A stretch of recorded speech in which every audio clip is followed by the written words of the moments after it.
We're live in the Excel arena, and fans, we're about to turn raw numbers into a highlight reel pie chart in record time.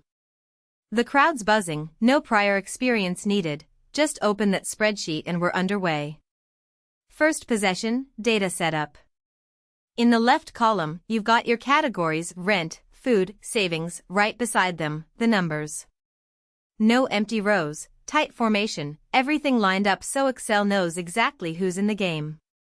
Now we select our lineup. Click and drag from that top left label all the way down to the last number. Only the key players, no totals, no side notes, just the stats you want on the scoreboard. Here comes the big play. Head up to the Insert tab, find that little pie chart icon, your game ball, click it, and choose the basic 2D pie. Just like that, Excel drops a fresh chart onto the court. Time to sharpen it. Click the chart, hit that green plus on the right, turn on data labels, make sure the legend's showing.